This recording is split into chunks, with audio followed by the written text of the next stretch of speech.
Kelas dalam programming itu seperti blueprint ketika orang bikin rumah. Blueprint ini bisa membuat lebih dari satu rumah, satu blueprint untuk banyak rumah. Blueprintnya itu kelasnya, sedangkan rumah-rumahnya itu objeknya. Pada contoh ngodingnya itu seperti ini. Pertama kita buat dulu satu kelas. Kalau di Python buat kelas dengan perintah kelas. Terus kita bikin konstruktornya dengan perintah init. Konstruktor ini berfungsi sebagai pembuat rumahnya. Di dalam konstruktor kita mendefinisikan rumahnya akan seperti apa. Di sini rumahnya memiliki variabel alamat, kamar, dan juga penghuni. Informasi siapa saja yang menghuni di dalamnya.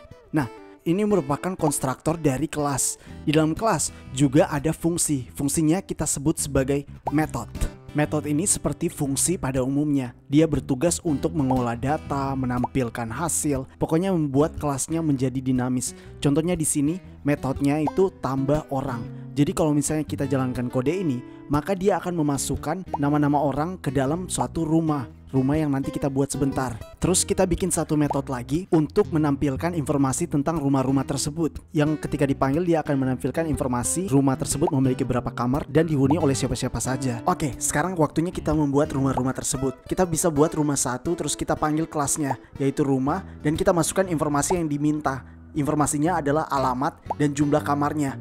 Nah, ini yang membuat kelas itu berguna. Ketika kita membuat rumah kedua, itu kita bisa menggunakan kelas yang sama. Nanti alamat, kamar, penghuni itu tersimpan di kelasnya sendiri. Jadi kita tidak perlu bikin kayak alamat 1, alamat 2, alamat 1 untuk rumah 1, alamat 2 untuk rumah 2. Nggak perlu. Kita langsung bisa kode clean seperti ini. Setelah rumahnya dibuat pakai konstruktor tadi, sekarang kita masukkan orang-orangnya. Tinggal kita tulis objeknya yaitu rumah 1, terus kita pakai metodenya yaitu tambah orang. Kita masukkan orang Lukman di rumah 1, rumah 2 kita masukkan Sefnat, dan rumah 3 kita masukkan Azril. Ternyata si Azril memanggil seekor lelaki juga di dalam rumahnya. Jadi kita tambahkan si Andre.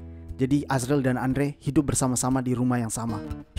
Sekarang langkah yang terakhir, kita tampilkan informasinya dengan memanggil metode info rumah. Kita panggil masing-masing untuk rumah 1 sampai rumah 3. Sekarang waktunya kita jalankan programnya. Kita tinggal py/main dan oke, ada error. Oh iya, karena kita gunakan operator tambah dalam printnya, kita harus mengkonvert variabel-variabelnya yang non-string ke dalam string. Kalau sudah, kita coba jalankan dan berhasil. Kita lihat kalau di sini mereka masuk ke rumahnya masing-masing, dan di sini informasi mereka di print, di mana rumah pertama memiliki 3 kamar dihuni oleh Lukman, rumah kedua 1 kamar dihuni oleh Sefnat, dan rumah ketiga 4 kamar dihuni oleh Andre dan Azril.